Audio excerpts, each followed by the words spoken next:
बंगाल में ममता दीदी के बेरोजगारी भत्ता पर सुप्रीम कोर्ट की चली कैंची। सीजेआई सूर्यकांत ने फरवरी पर खूब सुनाया। देश में चुनावी बातों और मुफ्त योजनाओं की बढ़ती प्रवृत्ति पर कड़ी टिप्पणी करते हुए सुप्रीम कोर्ट ने इसे पैन इंडिया समस्या बताया और राजनीतिक दलों से इस पर गंभीरता से पुनर्विचार करने के लिए कहा। अदालत ने कहा कि मुफ्त योजनाओं और डायरेक्ट बेनिफिट ट्रांसफर से लोगों में काम के प्रति उदासीनता बढ़ सकती है, जो राष्ट्र निर्माण के लिए घातक साबित हो सकता है। प्रधान न्यायाधीश सीजेआई जस्टिस सूर्यकांत, जस्टिस जय माल्या बागची और जस्टिस विपुल एम पचौली की बेंच ने जनहित याचिका की सुनवाई के दौरान कहा कि राज्यों को मुफ्त सुविधाएं बांटने के बजाय क्वालिटी स्कूल, अस्पताल, ट्रेनिंग सेंटर्स और रोजगार का अवसर पैदा करने से जुड़े प्रोजेक्ट्स पर निवेश करना चाहिए ताकि नागरिकों को सम्मानजनक आजीविका मिल सके। सुप्रीम कोर्ट की इस टिप्पणी से पश्चिम बंगाल की राजनीति पर भी असर पड़ सकता है, क्योंकि प्रदेश की ममता बनर्जी सरकार ने बेरोजगार युवाओं को अप्रैल से 1500 रुपए बतौर बेरोजगारी भत्ता देने की घोषणा की है। अदालत की यह टिप्पणी Tamil Nadu power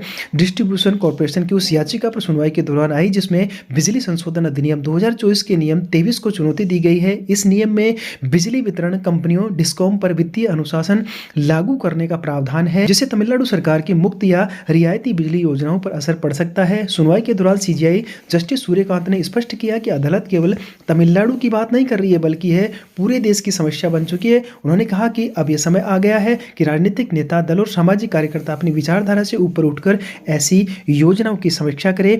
times of India की रिपोर्ट के अनुसार सीजेआई जस्टिस सूर्यकांत की अध्यक्षता वाली पीठ ने कहा कि यदि किसी वस्तु को पूरी तरह से मुक्त कर दिया जाए तो उसके उपयोग में अनुशासन खत्म हो जाता है। अदालत ने उदाहरण देते हुए कहा कि अगर बिजली मुक्त होगी तो अमीर और गरीब दोनों ही बिना जरूरत मशीनें, पानी के पंप और लाइटें लगातार चालू रखेंगे, क्योंकि उन्हें भुगतान नहीं करना पड़ेगा। इससे मूल्यवान संसाधनों का दुरुपयोग होगा। हालांकि अदालत ने यह भी कहा कि राज्य यदि चाहे तो बिजली वितरण में लाभ का हिस्सा छोड़ सकते हैं, लेकिन कम से कम उत्पादन लागत उपभोक्ताओं से वसूल करनी चाहिए। सुप्रीम कोर्ट ने राज्यों से सवाल किया कि मुफ्त योजनाओं के लिए धन आखिर कहां से आता है। अदालत ने कहा कि यह पैसा टैक्स पेयर से ही आता है और करदाता बदले में बेहतर अस्पताल, स्कूल, सड़क और अन्य बुनियादी ढांचे की अपेक्षा रखते हैं। यदि सरकारें लगातार मुफ्त योजनाएं बांटती रहेगी तो देश के विकास पर प्रतिकूल प्रभाव पड़ेगा। पीठ ने तमिलनाडु सरकार से हलफनामा दाखिल कर यह स्पष्ट करने के लिए कहा कि मुफ्त बिजली योजना के लिए धन कहां से जुटाया जा रहा है और किस मद से इसे ट्रांसफर किया जा रहा है। अदालत ने कहा कि राज्यों का प्रयास ऐसा होना चाहिए जिससे लोगों के लिए सम्मानजनक रोजगार के अवसर पैदा हो और वे आत्मसम्मान के साथ आजीविका कमा सके। यदि सरकारें लगातार मुफ्त अनाज, गैस, केरोसिन,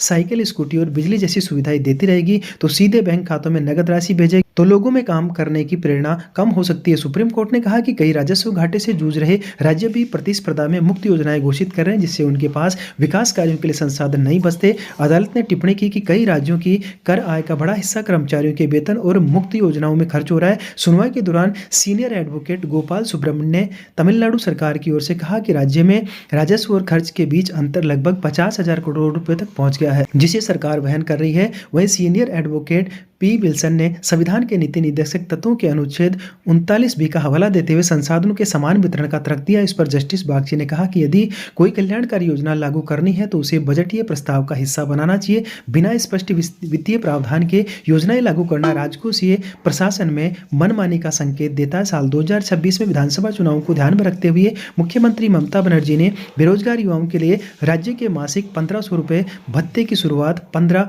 अगस्त से बढ़ाकर 1 अप्रैल तक कर दी है। ममता बनर्जी ने 10 फरवरी 2026 को कहा था कि पहले हमने इस योजना युवा साथी को 15 अगस्त से शुरू करने का निर्णय लिया था। हालांकि चूंकि वित्तीय वर्ष 1 अप्रैल से शुरू होता है, इसलिए हमने इस योजना को 1 अप्रैल से लागू करने का निर्णय लिया है। राज्य के अंतरिम बजट के दौरान योजना की घोषणा के बाद उन्हें विपक्षी दलों के नेताओं की आलोचना का सामना करना पड़ा, क्योंकि उन्होंने ऐसी योजना की शुरुआत की थी जिन्हें वे मुख्यमंत्री के रूप में अपने वर्तमान कार्यकाल में लागू नहीं करेगी। सुप्रीम कोर्ट के रुख के बाद अब सवाल उठने लगा है कि क्या ममता सरकार की इस योजना पर कैंची चलेगी। गौरतलब है कि चुनाव से पहले राजनीतिक दलों द्वारा मुफ्त योजनाओं के वादों और उनके वित्तीय स्रोतों की जानकारी न देने के खिलाफ अधिवक्ता अश्विनी कुमार उपाध्याय की एक जनहित याचिका भी सुप्रीम कोर्ट में पहले से लंबित है। सुप्रीम कोर्ट ने स्पष्ट किया कि देश के समग्र विकास के लिए दीर्घकालिक आर्थिक योजना आवश्यक है। अदालत ने चेतावनी दी कि यदि सरकारें अल्पकालिक राजनीतिक लाभ के लिए मुफ्त योजनाओं पर निर्भर रहेगी तो इससे आर्थिक नुकसान और आर्थिक विकास दोनों प्रभावित होंगे। अदालत की इस टिप्पणी को देश में बढ़ती चुनावी प्रतिस्पर्धा और कल्याणकारी योजनाओं की राजनीति के संदर्भ में